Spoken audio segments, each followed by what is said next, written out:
Hi folks, Paula MacLean here, and I'm back with Thursday's video blog.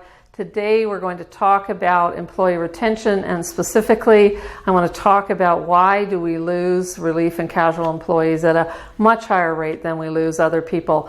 It is never a happy time for any of us when we lose a good person from our staff team. And I've written a book called Taming Turnover and Creating Strategies for Employee Retention. It's available on our silvercreekpress.ca website. So there's lots more information available on the topic of employee retention. But today I want to just kind of mine down and help you get at some of the reasons that inside your organization you might be losing more relief and casual people than you lose other staff inside your organizations.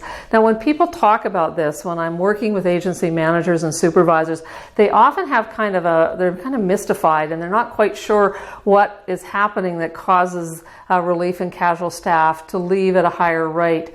And the problem is they often also feel kind of powerless to do anything about it. And they also kind of think it's the nature of the job. They have come to think, well, relief staff are just going to turn over at a higher rate. And so I'm going to spend this blog helping turn some light bulbs on, and I will warn you now, it requires an open mind to look carefully and critically at your own systems inside your organization to try and figure out what could be going on. And I'm going to point you in the right direction with 8 questions.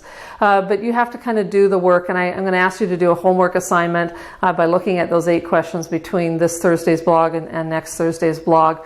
And then in next Thursday's blog, we're going to talk about the solutions to that. So I can tell you why in a general way we have relief staff turnover that's higher, and most of that is because almost all, not all, but almost all organizations have systems in place which actually treat relief and casual staff differently than they treat all other employees of the organization, and different as in not as well. Now I'm going to share with you a quote, and that quote goes like this: by who and what we put first and last, we communicate what we value.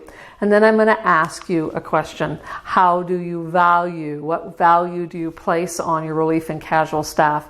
Most of you are going to say, we wouldn't be able to function without them. They're our backbone. They work all over the place. They work in multiple programs in different areas. And we would really, really struggle if we did not have a core of relief and casual staff that kind of have our back in our service delivery area.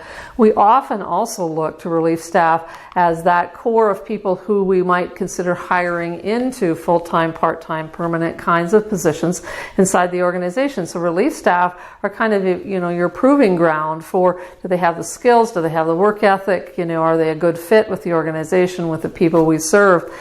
We're also experiencing a general shortage of skilled people to work in the sector, and relief and casual staff are generally shorter in shorter supply than any other employees. So relief staff are a particular valuable group of people, but they're also a group of people who we can least afford to lose. Relief staff turnover, not uncommonly inside organizations in the not-for-profit human services sector, turnover at 5 to 10 times the turnover rates of all other regular staff. Now, I'm going to suggest you measure that inside your organization and figure out what your actual turnover of relief is compared to all other positions inside your organization.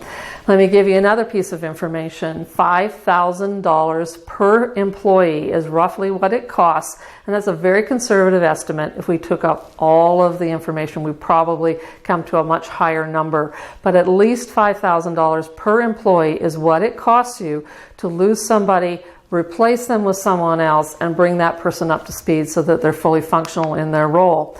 So $5,000 per employee is a pretty big number to pay. Now, not all turnover is bad. And some turnover, you and I can all name employees that when they leave us, no one cries. And bringing new blood into the organization, new ideas, new energy is also really important. But all turnover is costly. So turnover at higher rates among relief and casual staff, that person costs you the same amount to bring into your organization and bring them up to speed to do their job as any other regular employee. We cannot afford to treat them differently. And because they're our backbone, because they are the key people that hold our programs and services together, we can't afford to be losing them at the rate that we're losing them. them at. So let me walk you through the 8 questions, and then I'm going to give you the assignment that between now and next Thursday, you're going to sit down either individually or in a leadership or a management team and ask and answer these questions and be as honest and critical as you possibly can be, because if you kind of smooth things over or gloss them over, you're not going to get to solutions. All right, first question on the list is, do relief staff receive the same orientation at least of all other staff that all other staff receive? And they should actually receive a deeper orientation. They need to be fully oriented to all areas and programs where they're going to work, which usually means that an orientation might take 2 or 3 months, and we do not want to make that shorter for relief staff. In fact, you can probably argue that it should be a little bit longer. Second question on the list is, does the relief staff have regular face-to-face contact with both the teams that they work with as well as a supervisor or supervisors? Very often relief staff tell us that they are socially isolated and that they are isolated in their jobs. It's a really good idea for a supervisor to be designated as being the supervisor for each relief staff. That's their key point person for questions, for comments, for information outgoing or incoming.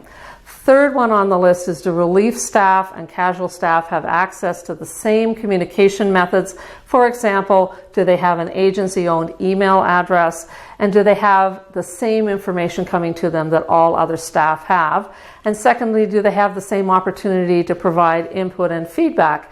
Do they have the same access to social media? Are they on your Twitter accounts? Are they part of your Facebook page if you have one? Are they part of any of your in-house communication? Fourth question on the list is, do relief and casual staff have access to the same training that's critical for their position? I'm not saying all training, but if the training is available to other people in the programs where they work, pretty important that relief staff receive that same training.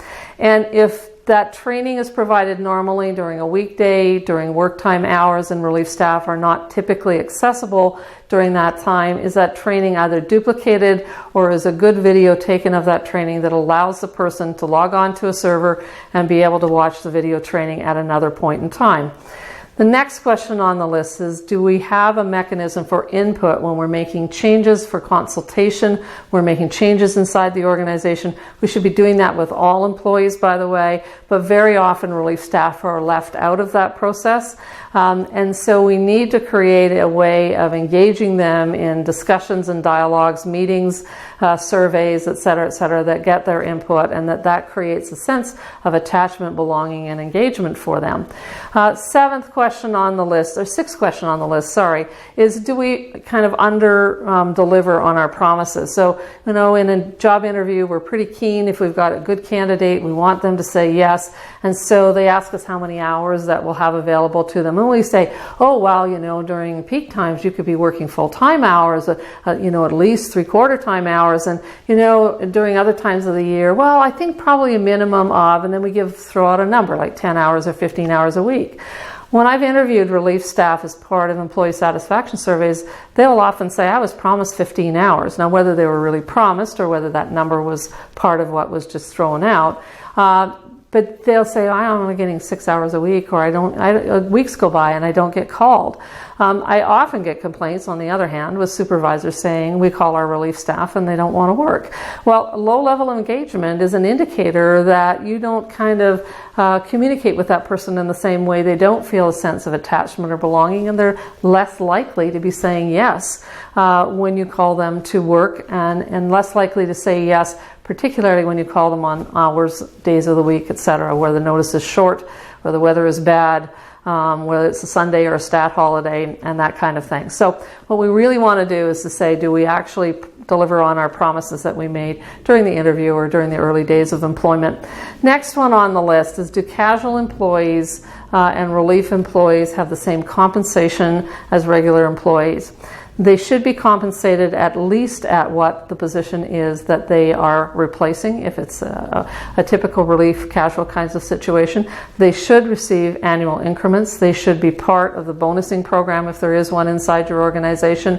And ideally, they should be also part of your benefits. I'm going to talk more about that on next Thursday's video.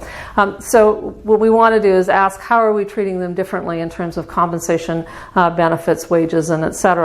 And then finally, I want you to look inside your organization critically, openly, and say, are there any other ways that we are treating people differently that we need to look at that could be part of closing the gap that will also have impact on creating more positive results in terms of reducing relief and casual staff turnover. Now, here's one of the points, and that is these 8 things are all under our control.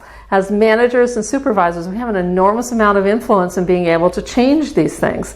And we can't change them all, perhaps, but we can change many of them that will close the gap.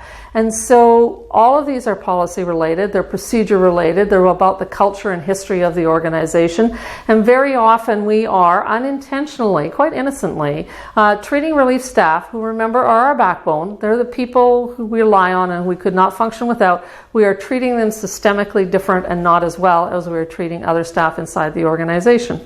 So in the next blog post next Thursday, after you've done your homework assignment, I'll be talking about 10 strategies that we can put into play that are proven to have an impact on reducing turnover and improving retention. It will do it for all employees, but in particular for relief and casuals.